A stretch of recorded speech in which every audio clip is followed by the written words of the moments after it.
Graça e paz a todos, amém? Glória a Deus por tudo.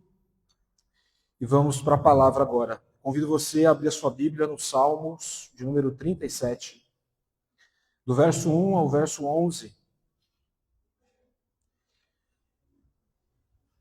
Salmos 37, do verso 1 ao verso de número 11. Eu vou ler na versão NVT, é a mesma que vai ser projetada aqui. E vocês que tiveram suas Bíblias aí, os que ganharam suas Bíblias novas, pode ler nessa versão mesmo, tá?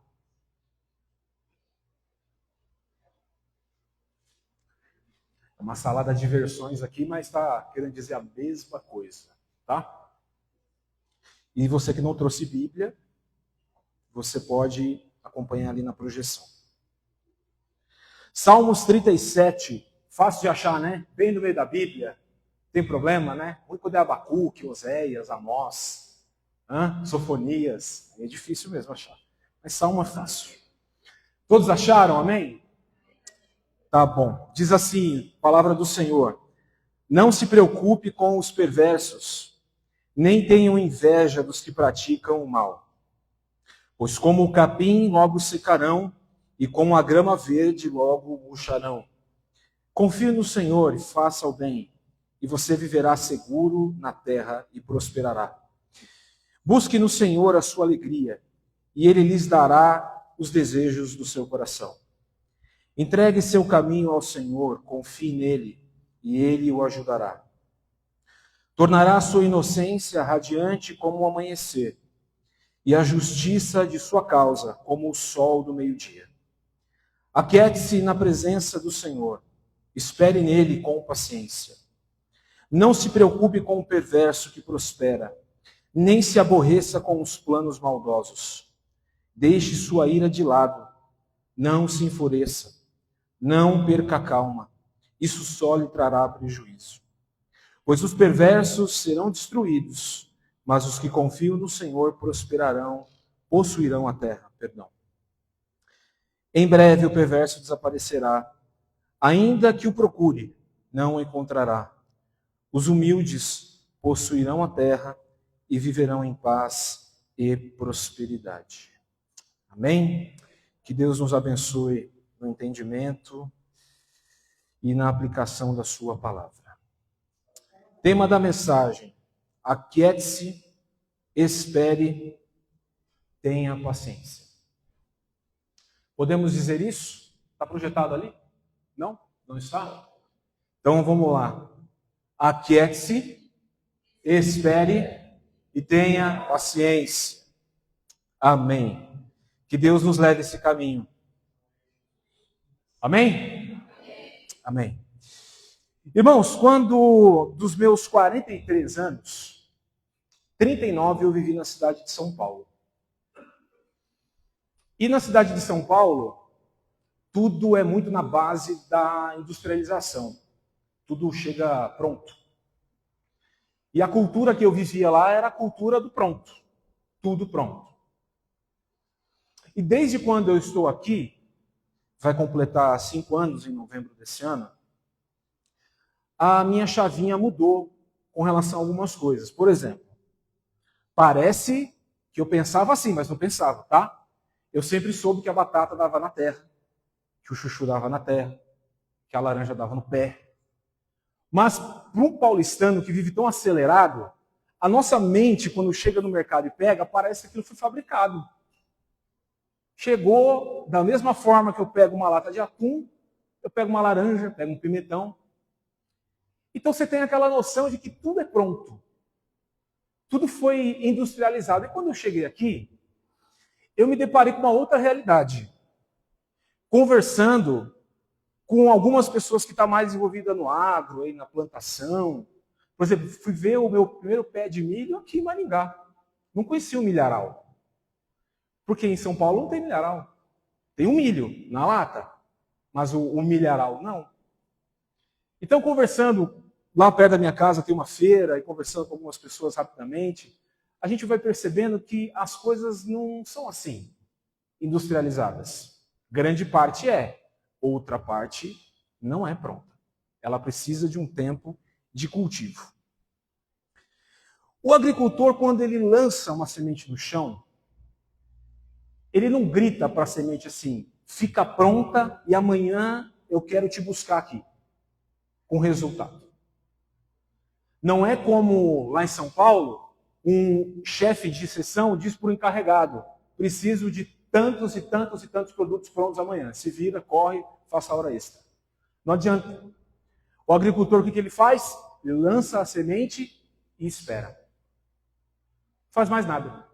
Não adianta ele gritar com a semente, não adianta ele botar as mãos na terra e orar. Ele pode abençoar a terra, dizer, Senhor, que frutifique aqui, que germine essa semente, mas ela não vai estar pronta no dia seguinte. Não é como um pastel que você joga no óleo, 3 minutos, você saca, come.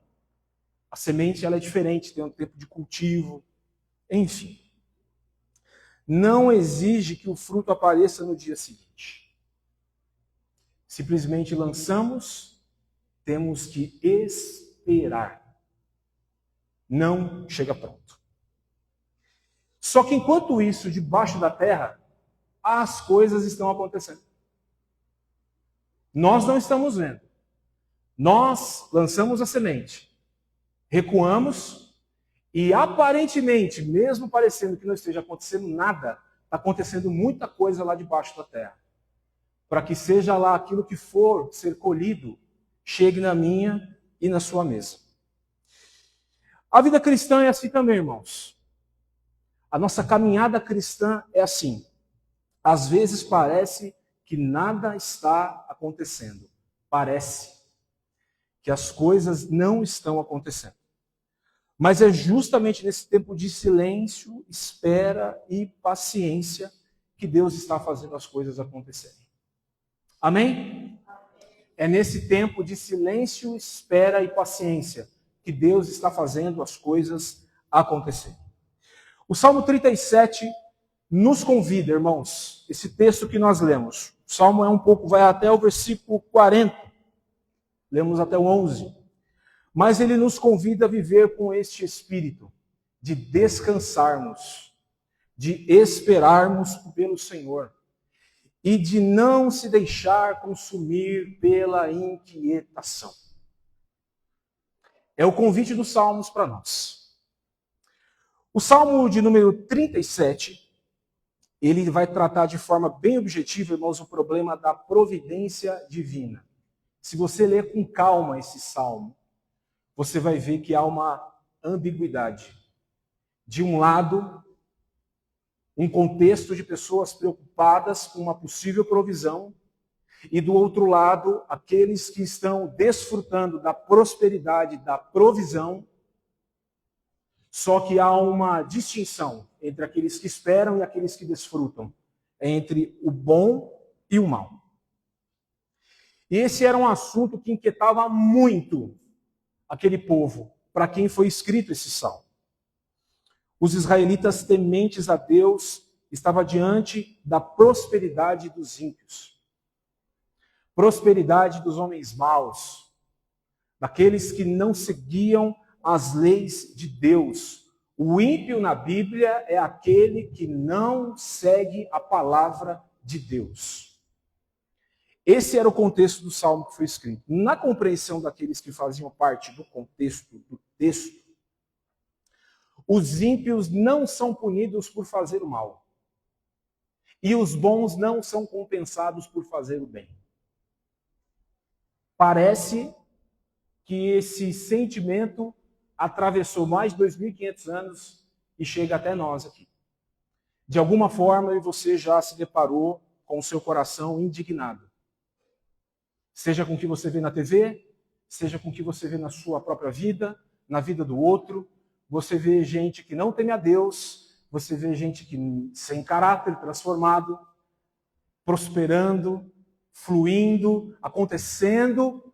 E nós que somos o povo de Deus, povo temente a Deus, que tenta seguir a sua palavra, parece que nós vemos que as coisas para nós não prosperam, as coisas não caminham, não saem do lugar. No Salmo 37, até o verso 19, mais ou menos, você vai ver que a palavra prosperidade vai aparecer 3 vezes nesse capítulo. E a ideia de prosperar na Bíblia, irmãos, ela não é somente a questão do bem material. A gente olha a prosperidade para a Bíblia, a gente já pensa em cifras, mas prosperar na Bíblia é quando o conjunto da vida está em harmonia, está em perfeito equilíbrio. Porque não adianta você estar bem financeiramente e o resto da sua vida está uma bagunça que só. Então, prosperidade é o quê? É o conjunto da sua vida. Porque a sua vida não é só dinheiro. Não é só comprar, não é só vender, não é só ter. É quando o conjunto da sua vida inteira está em perfeita harmonia e equilíbrio. Pode estar em harmonia aqui, pode estar em harmonia aqui, pode estar em harmonia aqui. Não importa em que nível que esteja. Se você tem no conjunto da sua vida as coisas equilibradas, eu e você somos aqueles a quem a Bíblia chama de próspero. Tem nada a ver com o dinheiro. Mas é claro que o Salmo aponta para isso. Né? Esse Salmo, irmãos, quem escreveu foi Davi. E é bem provável que Davi já estava avançado em idade. Porque no versículo 25 ele diz assim: fui moço e hoje sou velho. Então era o Davi na altura já da sua maturidade. Um homem vivido, experimentado, que já tinha sofrido altos e baixos na vida. Mas, em todos esses cenários de altos e baixos, ele viu a mão de Deus cuidando e zelando por ele. Porque no versículo 18, no início, ele diz assim: a cada dia o Senhor cuida dos íntegros. Olha o que Davi disse. A cada dia o Senhor cuida dos íntegros. Quem é íntegro? É quem é perfeito? É quem é santo? Não, é aquele que é inteiro. Integridade tem a ver com inteireza. Se você está em Deus por completo, mesmo sendo imperfeito, como eu também sou, nós somos os íntegros que a Bíblia diz, que a Bíblia aponta, que a Bíblia dá como exemplo.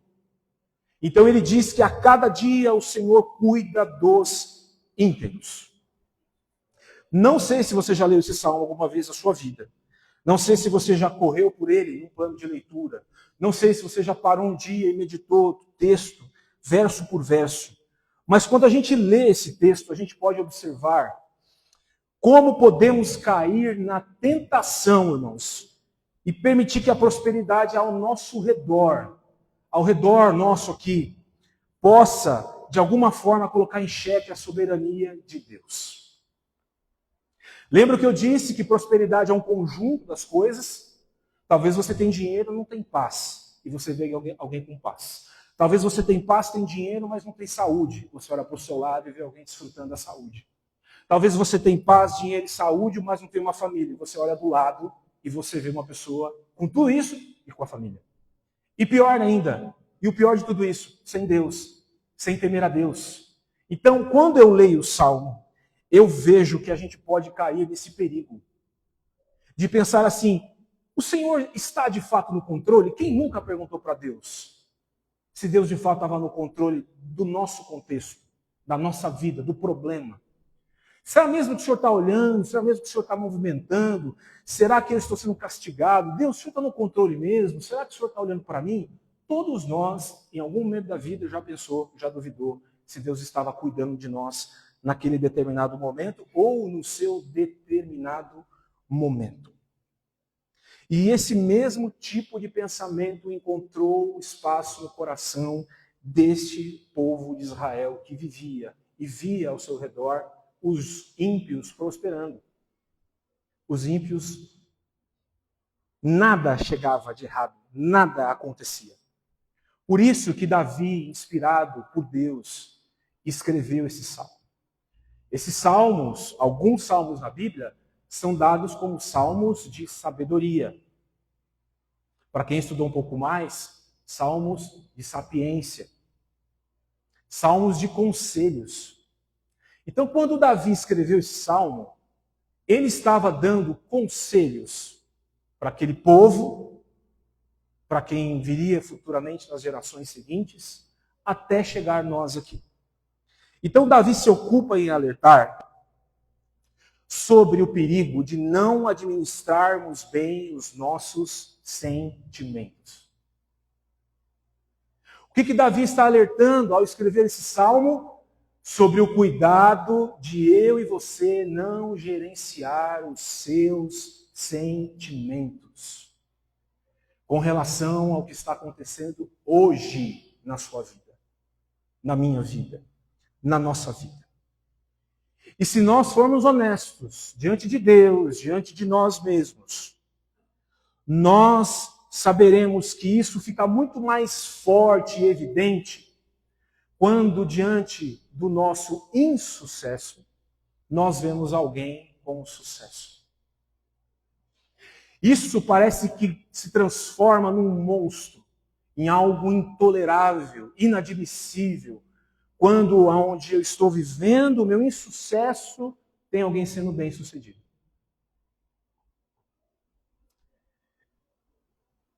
Quando isso acontece, preste atenção no texto que nós lemos. Sentimentos como inveja, verso 1. O Davi já começa abrindo.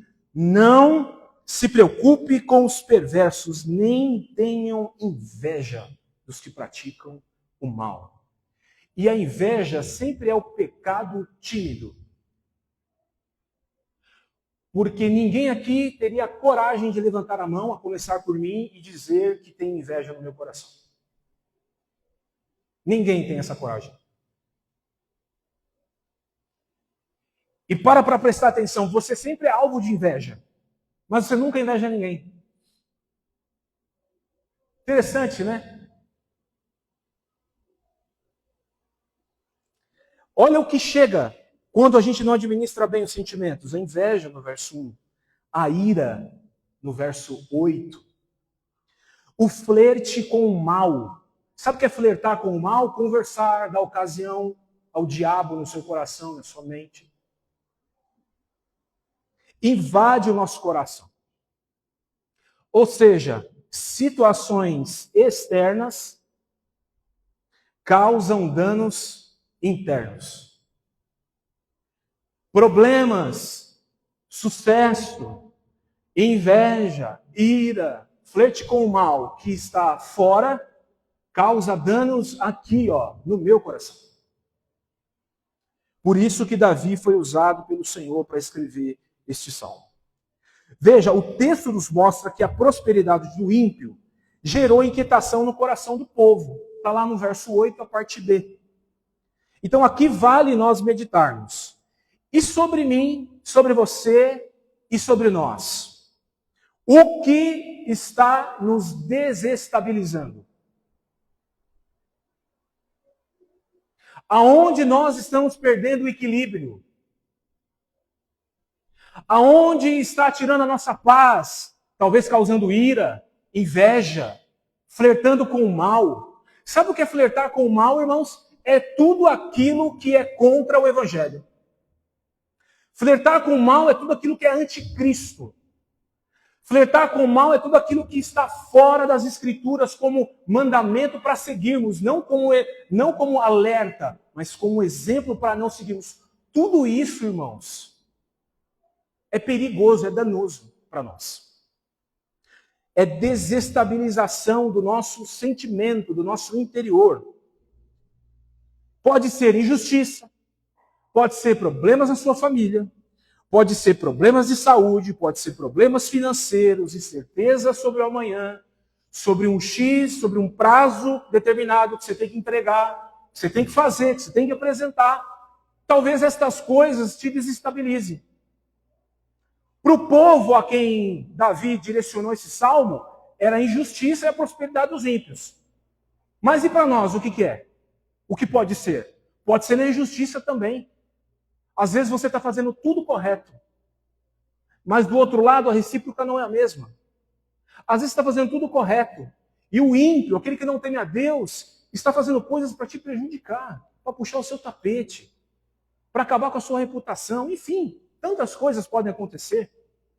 Mas o que tem nos desestabilizado? Então, se isso está acontecendo conosco, e eu creio que sim, porque Deus não fala de forma aleatória. Então, penso eu que se Deus está trazendo essa palavra hoje, tem CEP e tem endereço, é o meu e o seu coração. Então, se Deus está nos trazendo isso como um conselho, um alerta, uma direção, nós precisamos voltar para as promessas que estão na Bíblia, na palavra. Porque eu prefiro acreditar o que está escrito aqui, irmãos. Eu me apego com o que está escrito aqui. Eu me apego com o que está escrito nesse próprio Salmo. Olha o verso 5. Entregue o seu caminho ao Senhor, confie nele e ele o ajudará. Versos 23 e 24. O Senhor dirige os passos do justo. Ele se agrada de quem anda no seu caminho, ainda que tropece. Não cairá, pois o Senhor o segura pela mão. Verso 28. Pois o Senhor ama a justiça e jamais abandonará o seu povo fiel. Ele sempre os protegerá. Verso 39. O Senhor salva os justos. Ele é sua fortaleza em tempos de aflição. Então eu me agarro nessas promessas. Me agarro nessas verdades que saiu da boca de Deus através de Davi. O Senhor salva os justos. Ele é sua fortaleza em tempos de aflição. Irmãos, confie no que Deus diz. Confie no que Deus está dizendo. Confie no que Deus já está falando e comunicando ao seu coração. Se apegue a essa verdade. Mesmo que ao nosso redor a gente veja só coisa errada acontecendo, eu me agarro nas promessas do Senhor. De que Ele cuida de nós. Amém?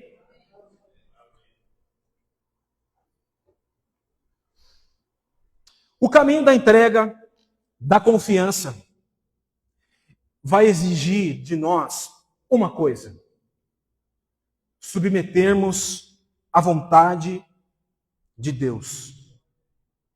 Submeter as minhas e as suas decisões e deixá-las aos pés da cruz. Deixá-las no lugar aonde Ele precisa estar. Então, vai exigir de nós isso.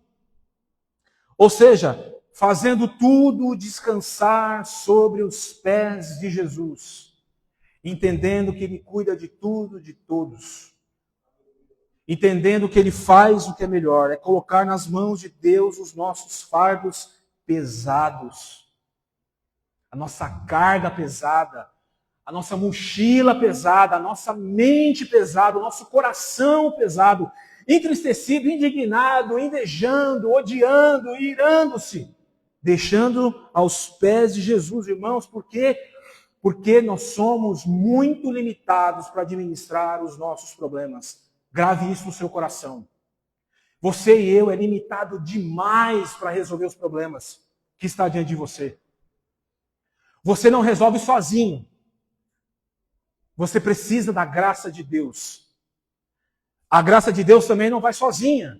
Vai com o seu esforço, com o seu posicionamento, com a sua obediência.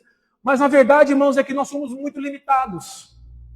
Muito limitados. Então, eu preciso me submeter ao senhorio de Jesus Cristo. Então, se estamos convencidos disso, precisamos nos aquietar, esperar e ter paciência. Por isso, irmãos, eu gostaria de trabalhar esses 3 aspectos. Esperar, aquietar-se, esperar e ter paciência. E a gente só consegue fazer isso, irmãos, se Jesus estiver conosco. Sem Jesus, nós não nos aquietamos. Nós não esperamos. Impossível ter paciência. Se não for Cristo reinando na minha vida e na sua vida. Porque o mundo lá fora é totalmente na contramão destes princípios. Um mundo onde tudo tem uma palavra, tudo tem uma resposta, tudo tem um diagnóstico, nunca vou me calar.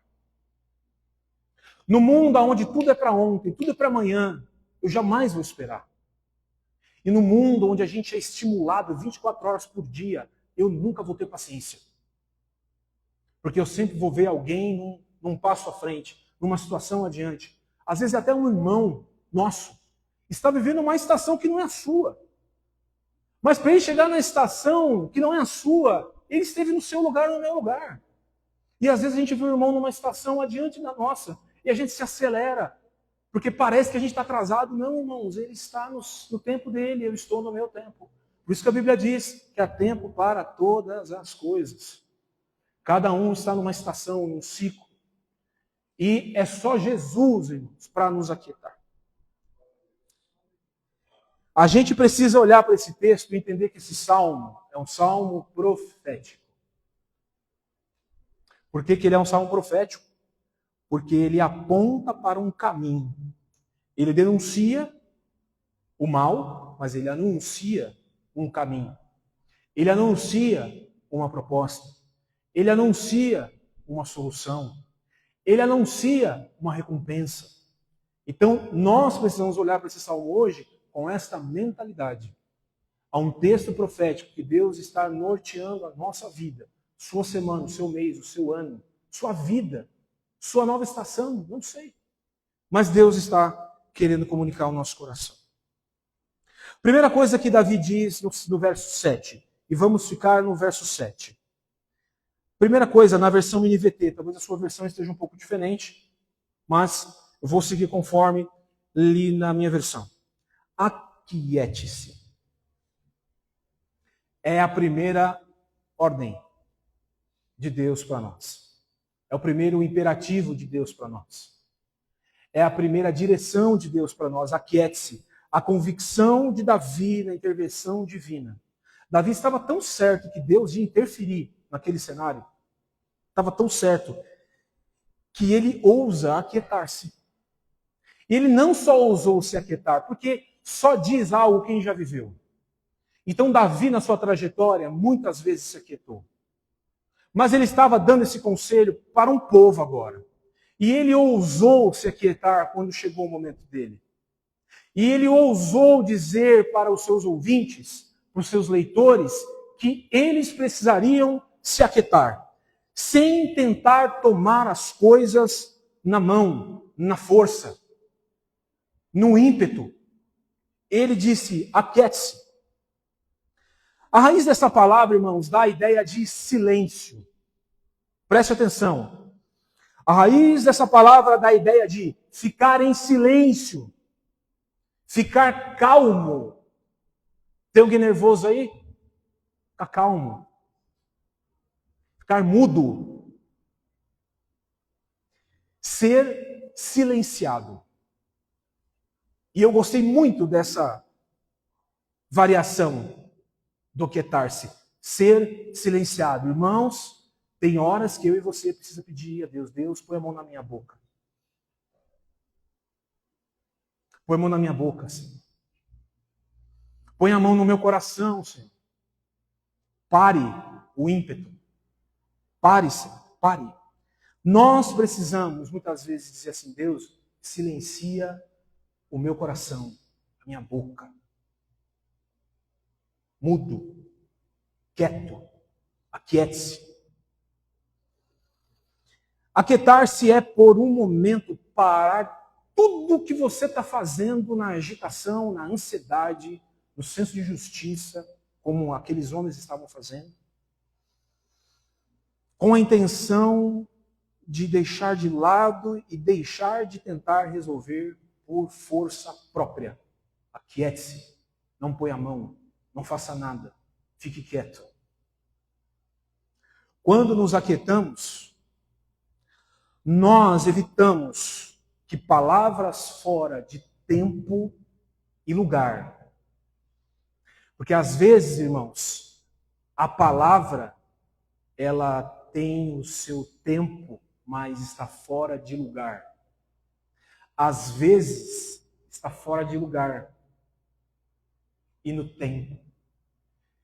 É evitar, Senhor, que eu me aquiete, para que a minha palavra fora de lugar, contexto, não venha pôr a perder tudo.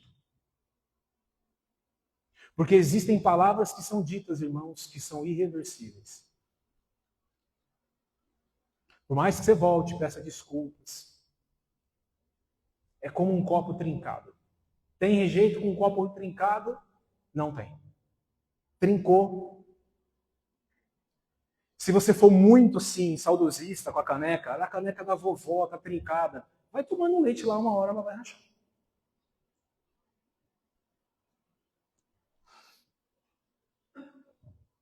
Problemas podem ser gerados através das nossas palavras e são irreversíveis algumas vezes. Sabe sobre o que você é senhor? Uma das poucas coisas que o homem é senhor, domina, é as palavras que ele não diz. Enquanto você não diz, não põe para fora, você é senhor dela. Você está dominando a sua carne, sua ira, sua língua. Mas quando você diz, irmãos, você se torna escravo dela. Deixa de ser senhor. E o que Davi está dizendo aqui para as pessoas é: aquiete-se. Quando nós nos aquietamos, quando nós nos aquietamos, nós paramos de gerar movimento. E todo movimento em excesso levanta poeira. E toda poeira impede com que eu e você enxergue as coisas como literalmente elas são. Por isso que o Davi estava dizendo para aquele povo: aquiete-se, calma, fica nervoso não. Dá uma seguradinha aí. Aquiete-se. Quando nos aquietamos na presença de Deus, nós mandamos um recado para a nossa alma. E é com quem nós mais lutamos, a nossa alma. E a gente manda um recado para ela: fique quieta, porque Deus está agindo. Alma, fique quieta, porque Deus está trabalhando. Alma, fique quieta, porque embora você não sinta, não veja, Deus está fazendo por mim algo. Deus está fazendo por mim, Deus está fazendo pela minha família, Deus está fazendo diante dos contextos e daquilo que me cerca, Deus está fazendo algo. Irmãos, Deus pode fazer muito mais com a sua rendição do que com o seu controle. Deus pode fazer muito mais com a sua rendição. O que é a sua rendição? É você colocar as armas no chão. É os seus argumentos. É a sua razão. É a minha razão. É a minha oratória. É a minha argumentação. Quando eu ponho no chão, Deus faz muito mais com a minha rendição do que com o meu controle. Por isso que Davi disse no verso 7, a primeira coisa: aquiete-se. E o que o Senhor está dizendo para nós hoje? Aquietem-se. Fiquem quietos. De boca, se for o caso, de sentimentos, de ímpetos. Aquiete-se. Fique calmo. Respira. Toma um chá de maracujá na Rose.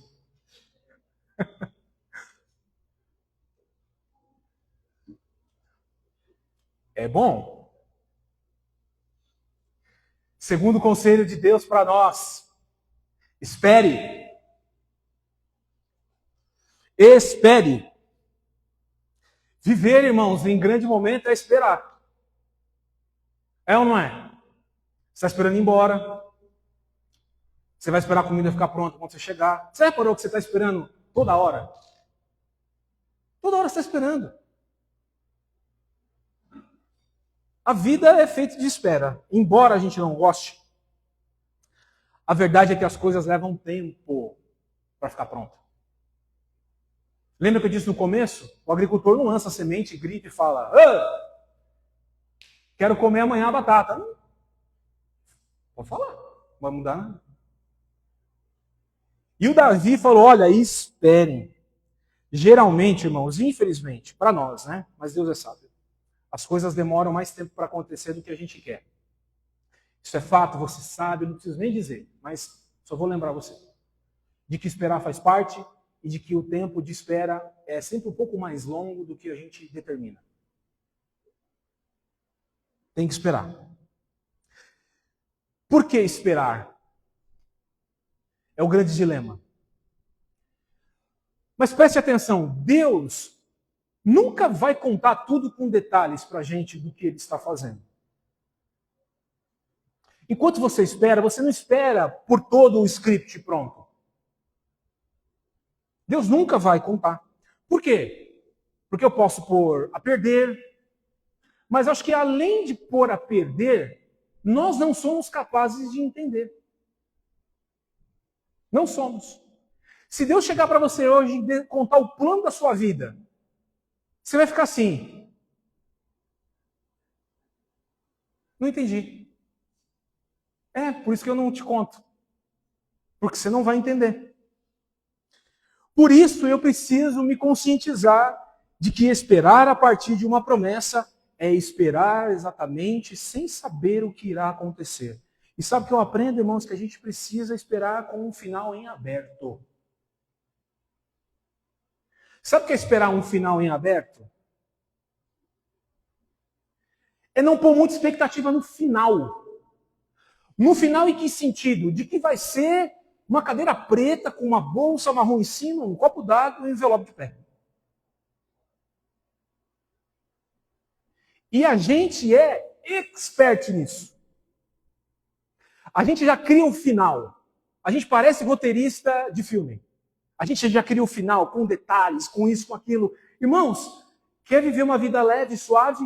Para mim, para você, conselho de Deus, viva com um final em aberto. Assim, Deus vai fazer o melhor, mas se eu ficar botando muita expectativa de que ali vai ter tal coisa, não aconteça aquilo da forma que eu esperei, eu me frustro.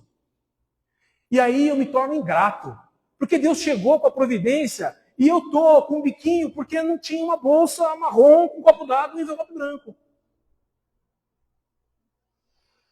Então espere com um final em aberto. Em aberto em que sentido? Deus vai me surpreender. Só que às vezes Deus nos surpreende além, ou às vezes Deus nos surpreende a quem. Mas Deus vai chegar e vai fazer. Eu que preciso administrar, como que eu recebo aquilo. Mas espere com um final em aberto. Davi estava dizendo, aquiete-se e espere. Onde? Na presença do Senhor. Quando eu espero na presença do Senhor, aí, irmãos, eu posso confiar num final em aberto. Talvez, Senhor, não vai ser do jeito que eu queria, mas vai ser bom. Vai ser providencial. Vai ser bênção. Vai trazer alegria, vai trazer paz, vai trazer esclarecimento, vai trazer revelação.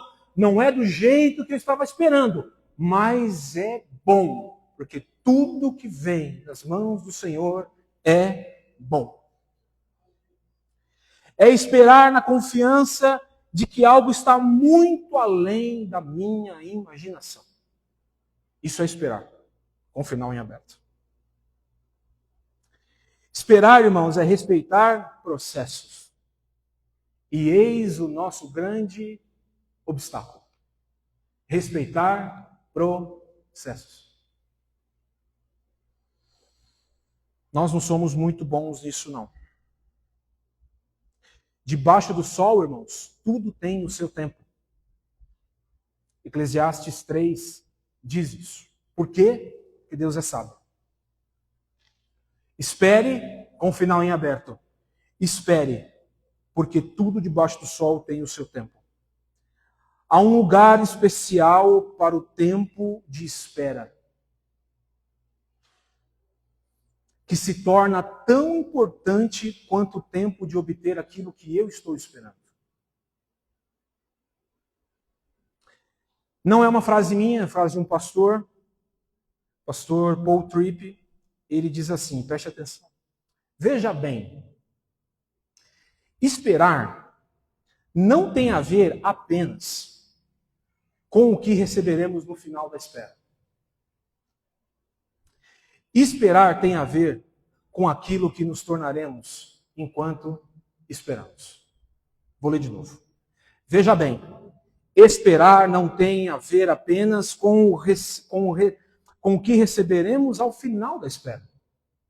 Esperar tem a ver com aquilo que nós nos tornaremos enquanto esperamos. Por que Deus não me dá agora o que eu quero? Porque Ele não tem o poder de me dar? Não, eu que não tenho a capacidade de receber. Por que Deus não chegou ainda? Porque Deus está me tornando alguém apto para receber dele aquilo que ele vai me entregar. Por isso que é importante esperar. É exercitar. E todo exercício é chato. Todo exercício tem dia que a gente não quer fazer. Todo exercício a gente arruma uma desculpa para não fazer. É exercitar a fé, esperar em Deus. Esperar que enquanto não chega, Ele está tratando e trabalhando aqui. Amém? Uma vez que nós estamos convencidos disso, sim? Amém? Cabe-nos responder duas perguntas. A primeira, o que temos feito com o restante da nossa vida enquanto esperamos? O que você está fazendo da sua vida enquanto você está esperando? E a segunda é o que temos feito de forma geral enquanto esperamos.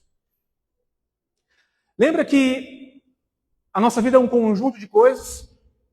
Digamos que você está esperando algo que aconteça aqui. Aqui é uma parte da sua vida. Mas a sua vida é todo esse tapete que está aqui. O que você está fazendo com o resto da sua vida? Você está vivendo só em função do que não chegou ainda? Do que não aconteceu ainda? E o resto? Sabe qual é o perigo? Chega aqui, você tem problema para resolver lá. Um problema foi sanado aqui e tem outro problema para resolver lá. Um incêndio foi apagado aqui e você tem outros e outros e outros incêndios para apagar aqui. Então o que eu estamos fazendo enquanto esperamos Deus fazer aquilo que estamos aguardando? O que nós estamos fazendo? A primeira resposta é: viva o presente sem desculpas. E tem um texto bíblico para nos dar essa base? Tem Jeremias 29, 5 e 6. Olha o que Deus diz para um povo que estava cativo. E o que eles estavam esperando? Serem libertos do cativeiro. Você acha que Deus olhando do alto e vendo esse povo aguardando o tempo do cativeiro terminar, e Deus olhando para a vida deles como um todo, diz assim: não, vocês não podem ficar olhando para a porta, do alto, e esperar o dia que eu venho salvar vocês do cativeiro. E o resto das coisas, como é que vai ser? Olha o que Deus diz para o povo por meio de Jeremias: construam casas. No cativeiro babilônico, construam casas, estabeleçam-se nelas. Plantem pomares. Ou plantar pomar, está dizendo o quê? Que vai demorar, né? Plantem pomares, comam os frutos que eles produzirem. Casem-se e tenham filhos. Encontre esposas para os seus filhos e maridos para suas filhas, a fim de que vocês tenham muitos netos. Multipliquem-se, não diminuam. Em suma, o que Deus está dizendo? Viva, fica dando desculpa não. O marido não chegou, o emprego não chegou, a promoção não chegou, o quitamento das dívidas não chegou, a paz na família não chegou, enfim, não chegou muitas coisas. Você vai ficar olhando só para isso? Não vai viver? E o que Deus está dizendo? Viva. Se movimente. Viva sem desculpas. Viva. A segunda resposta para a segunda pergunta é: espere ativamente. A nossa espera tem que ser ativa, não tem que ser passiva. Tem que ser ativa. Orando e confiando pela germinação da semente que Deus plantou em nós. Salmo 126, versos 5 e 6 diz assim: os que semeiam com lágrimas colherão com gritos de alegria. Olha o que eles estão fazendo. Choram enquanto lançam as sementes. Não estão chorando parados. Estão chorando lançando semente. Eles não estão no tempo só do choro, de lamentar, de reclamar. Não, eles estão chorando e lançando. Você quer chorar? Chora. Mas chora lançando a semente. Você quer chorar? Chora, mas chora orando, chora acreditando, chora esperando, chora perseverando. Chora.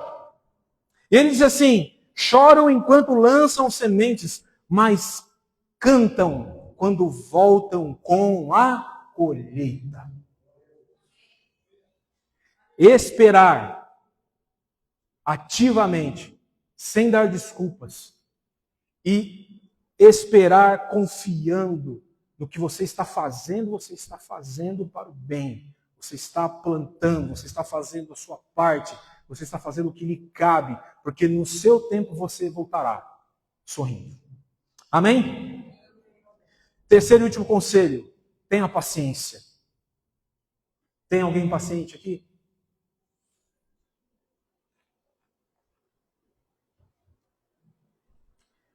Olha, irmãos, eu sou muito impaciente.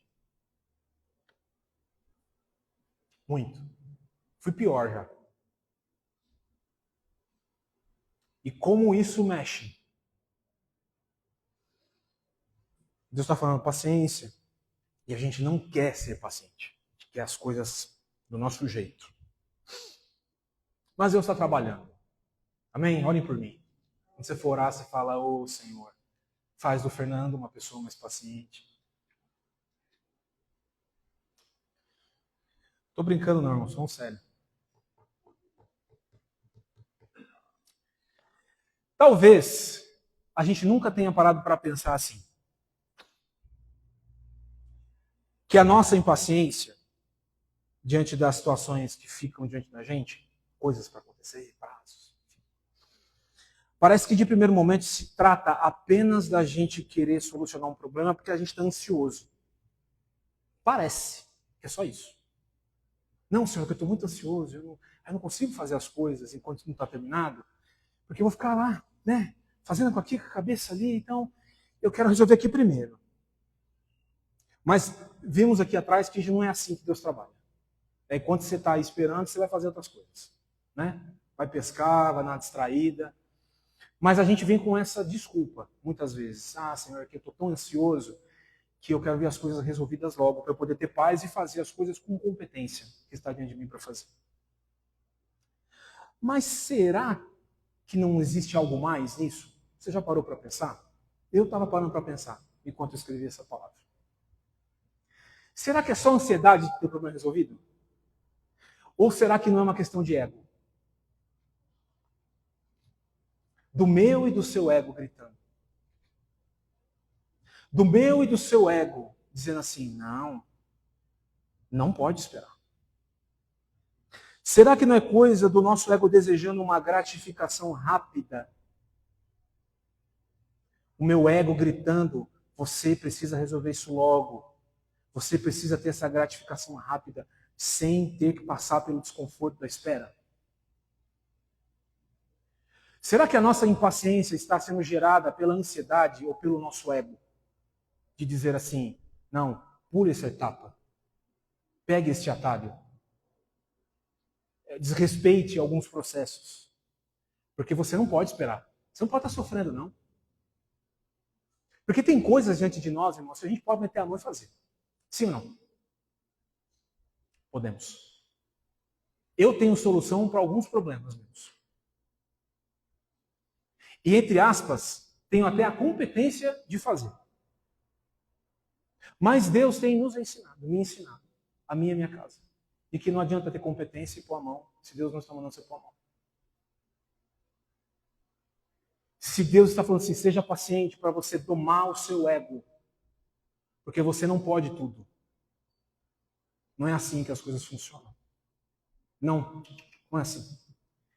Então acho que para hoje, a paciência que Deus está pedindo para que tenhamos, não é a base da ansiedade, é a base do nosso ego.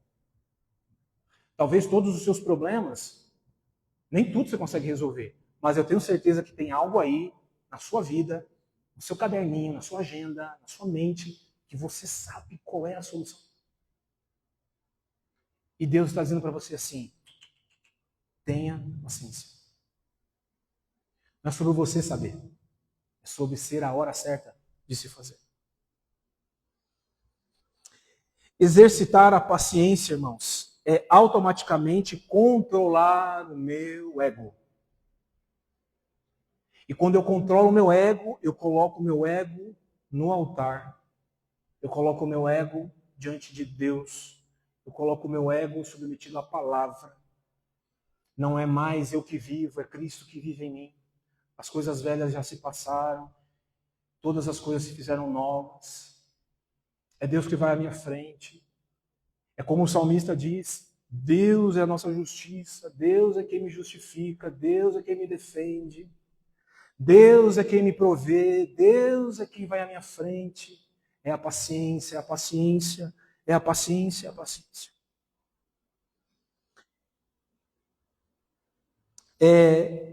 Domar o nosso ego, irmãos, é dizer à nossa alma que a fonte da nossa alegria não é ver os problemas resolvidos, mas é o Senhor. E no verso 4 do capítulo 37 de Salmos, ele diz assim, busque no Senhor a sua alegria. Ou talvez na sua versão, deleite-se na presença do Senhor. O que ele está querendo dizer? Não busque a sua alegria em você resolver o seu problema. Não busque a sua alegria em você ter a razão, ter a voz, ter a vez. Mas busque no Senhor a sua alegria. E Ele lhe dará os desejos do seu coração. Irmãos, a Bíblia nos conta uma história onde a impaciência falou mais alto. Ela está lá em Gênesis, no capítulo 25. A história de Esaú e Jacó. Dois irmãos, gêmeos. Esaú nasceu primeiro. E porque nasceu primeiro, era o primogênito. E Jacó nasceu na sequência. Rubinho Barrichello. Não sei quem pegou a referência, vocês não gostam de Fórmula 1.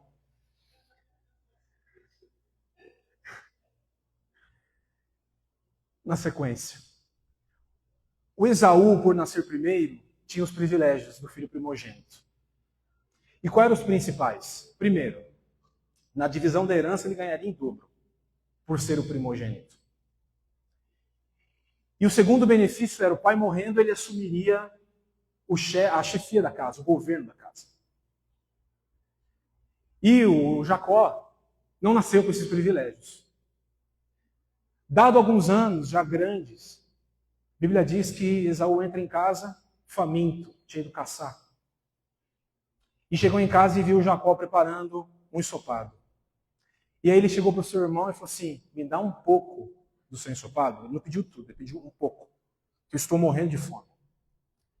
E o Jacó, nada esperto, falou, beleza, eu te dou uma cumbuca aqui de ensopado, mas só se você me der o direito da primogenitura.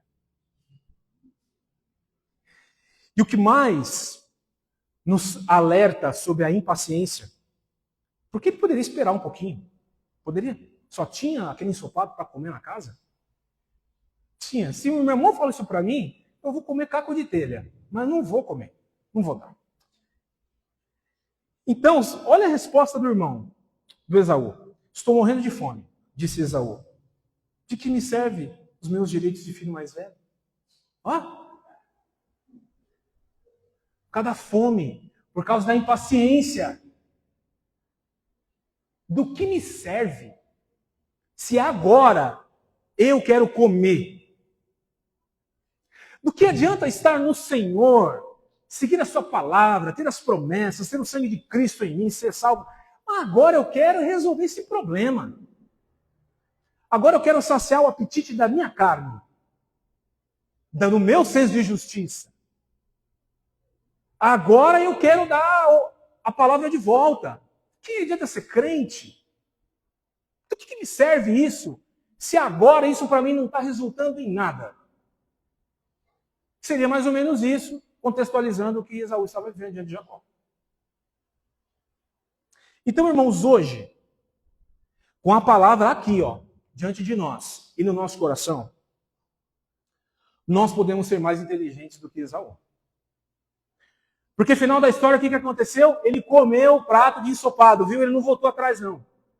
Ele comeu e passou para o irmão o direito de primogenitura. Se você ler a Bíblia um pouco antes, alguns versos antes, você vai ver que Deus disse que ele escolheu Jacó, não escolheu Esaú. Como que esse cenário ia se desenrolar, eu não sei. Mas eu não acho que seria esse o caminho. O Jacó, ele era realmente o escolhido do Senhor. Porque ele foi o escolhido para se tornar o Israel. E dali nascer a nação. Mas eu não sei quais eram os caminhos de Deus. Então penso que o Esaú talvez, tá? Estaria assim, o Deus de Abraão, Isaac e Esaú. Poderia ser, não estou dizendo que seria. Mas por conta da impaciência, se tornou o Deus de Abraão, Isaac e Jacó. Enfim, irmãos, nós precisamos pensar que o nosso ego precisa ser colocado no seu devido lugar. E a impaciência não pode sobrepor aquilo que Deus está nos dando como diretriz e como ordem e como conselho. Não pode. O meu poder de decidir as coisas precisa ficar embaixo da paciência. Precisa estar abaixo. Precisa estar abaixo dos meus caprichos, das minhas vontades e dos meus direitos. Precisa. Eu e você precisamos exercitar a paciência. Conselho de Deus para nós: não sacrifique o seu futuro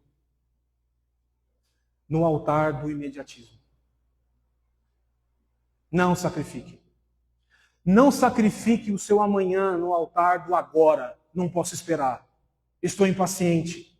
Não sacrifique, irmãos. Porque se sacrificar, não tem mais volta. Ai, Deus não pode... Deus vai fazer outra história. Vai, irmãos, porque Deus é misericordioso. Mas sabe-se quais caminhos você vai ter que passar para chegar de novo na trilha que Deus colocou você.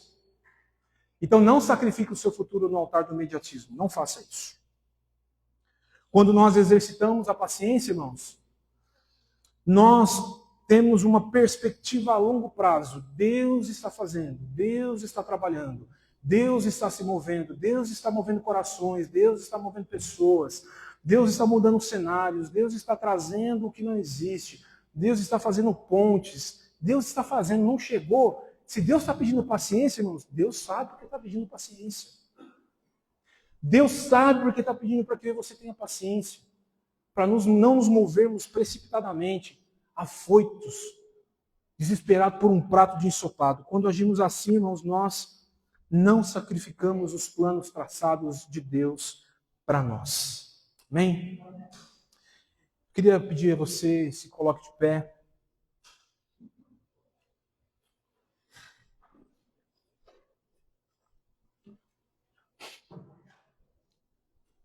O louvor já pode vir para cá.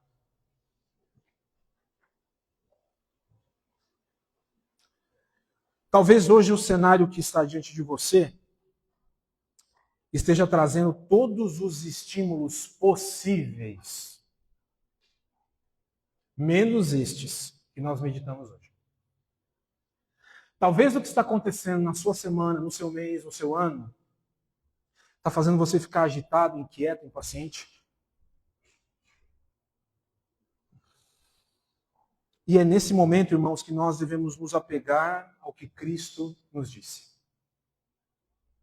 Porque tudo converge em Jesus. E Jesus nos disse assim: tomem sobre vocês o meu jugo. Deixe que eu lhes ensine. É o que Deus está fazendo hoje, nos ensinando. Pois eu sou manso e humilde de coração.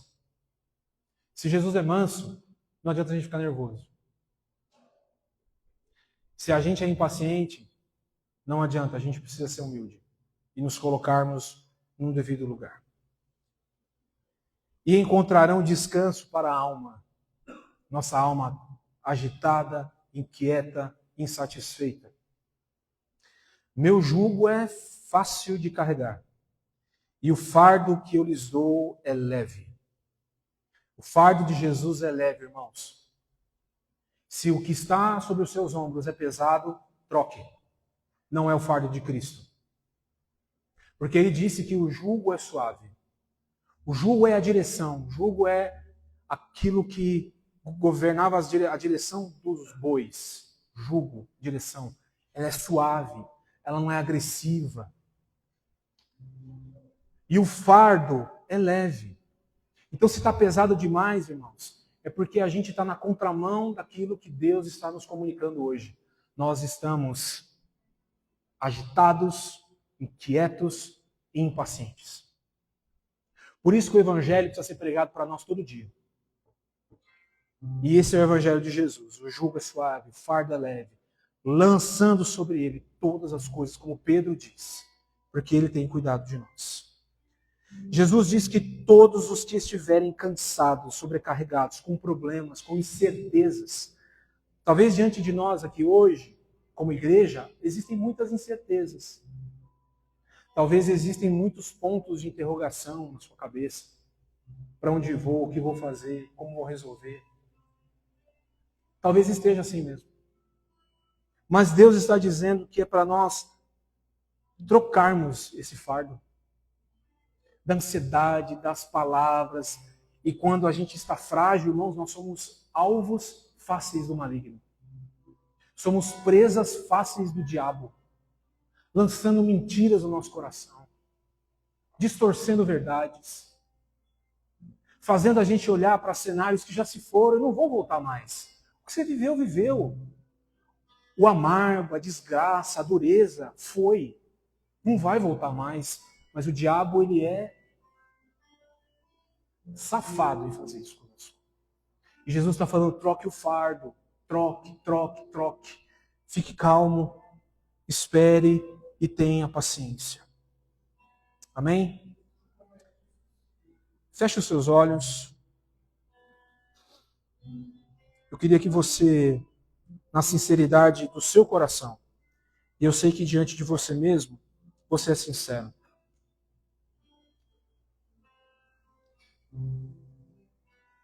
Você apresentasse diante do Senhor aquilo que não tem deixado você se aquietar, que não tem deixado você esperar, e que não tem deixado você ser paciente. Você sabe o que é, eu sei o que me assola, o que me preocupa. E como igreja, nós vamos orar humildemente ao Senhor, pedindo para que o seu Espírito Santo venha sobre cada um de nós que aqui estamos e nos traga paz, nos traga alívio. Que nós possamos nessa noite reencontrar o caminho do descanso, de estar seguro nos braços de Jesus, sabendo que Ele cuida de todas as coisas, que Ele é Senhor das nossas vidas. E se Ele nos salvou do inferno, se Ele nos salvou da morte eterna, como não nos salvará das outras coisas? Pai, no nome de Jesus Cristo, na certeza e convicção do nosso coração, de que o Senhor falou aos nossos corações nessa noite, eu me uno aos meus irmãos em oração aqui e agora, Senhor, confessando diante do Senhor a inquietude do nosso coração. Senhor, a incapacidade de esperar, a incapacidade de ter paciência, Senhor. E como nós estamos atropelando as coisas, os processos. Como, Senhor, por conta disso, muitas vezes podemos estar ferindo pessoas, prejudicando pessoas, prejudicando a nós mesmos, prejudicando a nossa família, prejudicando aquele que nós amamos, prejudicando os nossos amigos, enfim, Senhor.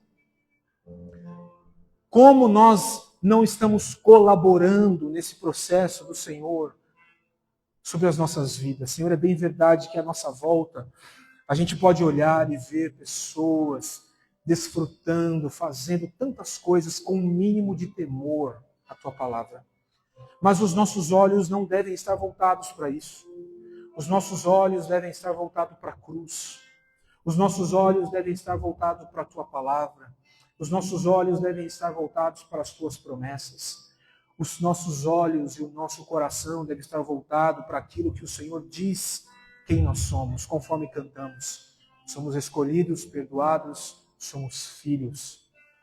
E a minha oração nessa noite é que possamos encontrar nos teus braços, Senhor, paz, descanso, alívio e a certeza de que estamos sendo carregados pelo Senhor. Que nós estamos sendo escondidos, guardados, protegidos. Senhor, no nome de Jesus Cristo, que toda a mentira de Satanás lançada sobre os nossos corações, sentenciando muitas vezes cenários que estão diante de nós, fazendo com que a gente olhe e pense, não tem mais jeito, não tem mais volta, já foi. Senhor, nós anulamos agora, no nome de Jesus Cristo, toda a mentira, todo o flerte do mal, todo o blefe do inferno sobre a nossa casa, sobre a nossa família, sobre a nossa vida, sobre os nossos dons e talentos, sobre esta igreja, sobre o teu povo, sobre todos nós, Senhor, nós anulamos na autoridade do nome de Jesus Cristo. Senhor, nós anulamos, nós denunciamos o mal hoje aqui, Senhor.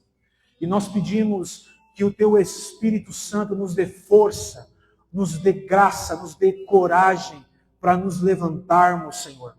Denunciarmos e repreendermos, mas também, Senhor, nos posicionarmos diante da palavra que nos foi revelada nessa noite. Da verdade das tuas escrituras que foi colocado diante dos nossos olhos, Senhor, nós não somos mais ignorantes, nós não somos mais ingênuos, nós não somos mais desinformados, Senhor. Grava essa palavra no coração da tua igreja. Grava, Senhor, essa palavra no coração dos teus filhos. Que o teu Espírito Santo faça-os lembrar em tempo oportuno deste salmo, desta palavra, dessa promessa que o Senhor nos dá e dessa direção que o Senhor está nos dando hoje. Aquiete-se, espere e tenha paciência. Deus, nós descansamos nos teus braços nessa noite. E eu peço que os meus irmãos que estão aqui em grande aflição, em grande angústia, em desespero, Senhor, que o Senhor venha trazer paz, que o Senhor venha trazer calma, que o Senhor venha trazer a paz que excede todo o entendimento, que o Senhor venha trazer paz, Senhor, que choca aquele que não é do Senhor, que choca aquele que não segue a tua palavra, que muitas vezes é um escândalo, Senhor, para aqueles que não vivem a realidade do teu reino, que essa paz possa transbordar de nós para a vida daqueles que estão ao nosso redor, Senhor, porque eu sei que enquanto o Senhor faz por nós, o Senhor faz através de nós.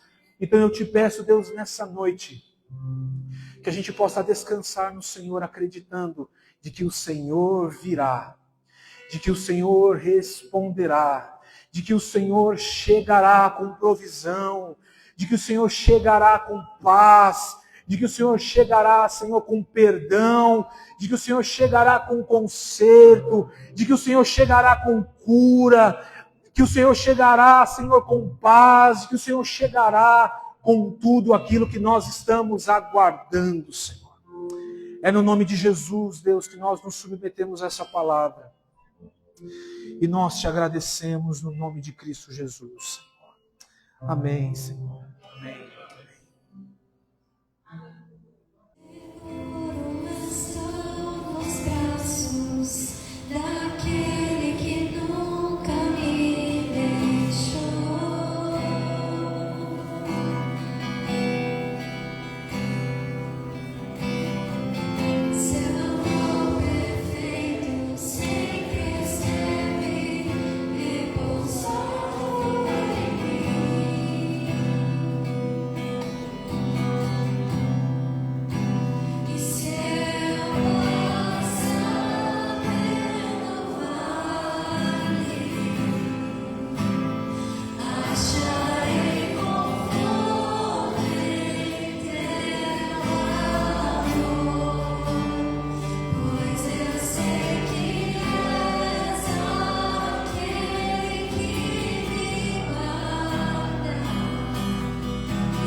Eu sei que não há nada que possa impedir, Senhor, a obra, o poder e a autoridade da Tua palavra, Senhor.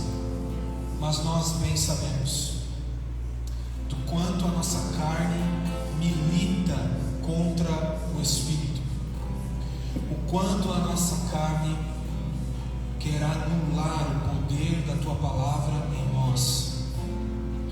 Por isso eu oro nessa noite sobre mentes e corações deste lugar, Senhor, para que toda e qualquer artimanha da nossa carnalidade, Senhor, em rechaçar a Tua palavra, caia por terra no nome de Jesus Cristo. Que não fique apenas no nosso intelecto, Senhor, mas que desça para o nosso coração, que da nossa mente venha para a nossa alma. Senhor, no nome de Jesus Cristo, todo e qualquer roubo de Satanás na nossa vida, com tudo aquilo que o Senhor tem ministrado nos nossos corações, não apenas hoje, mas todas as vezes que nos reunimos aqui como igreja, Senhor, no nome de Jesus, nós anulamos na autoridade que nos foi dada. Senhor, eu anulo, eu rejeito sobre a minha vida, porque foi a autoridade que o Senhor colocou sobre mim, de anular, de repreender toda artimanha do inferno e tentar roubar a palavra que o Senhor lança sobre a nossa terra. E que os meus irmãos nessa noite aqui se conscientizem que sobre eles também foi dado poder e autoridade para repreender, para expulsar, para denunciar o maligno, para denunciar as hostes de Satanás, para denunciar armadilhas e ciladas do mal contra a nossa vida, armadilhas sorrateiras, armadilhas disfarçadas, armadilhas camufladas. Deus, em nome de Jesus, dá discernimento à Tua igreja, dá discernimento aos Teus filhos, para que essa palavra venha vivificar em nós, no nome de Jesus. Senhor, eu abençoo a cada um que está aqui com as bênçãos do Senhor. Não são minhas, são Tuas. Abençoa a cada coração, a cada lar, a cada família, a cada relacionamento, a cada trabalho, a cada estado de saúde mental, física, emocional, espiritual. Senhor, que as bênçãos do Senhor recaiam sobre a vida dos Teus filhos. Fortaleça os pés deles na caminhada, Senhor. Fortaleça os joelhos para que eles não venham se dobrar diante das lutas e dificuldades. Que o Teu Espírito Santo nos levante, nos sustente, nos dê graça, nos dê misericórdia. Que o Teu Espírito Santo nos supra. Deus, em nome de Jesus Cristo, assim como Jesus nos ensinou na oração do Pai Nosso, que o pão nosso de cada dia, Senhor, nos dê hoje, nos dê para essa semana, seja o pão físico, seja o pão espiritual, seja o pão da paciência, seja o pão da quietude, seja o pão, Senhor, da espera, seja o pão da promessa, que guardemos no Senhor confiantemente. No nome de Cristo Jesus. Deus, eu declaro uma semana de paz, de bênção, de boas notícias, de portas abertas, de livramentos, de comunhão. Deus, nós declaramos a bênção do Senhor sobre nós, no nome de Jesus.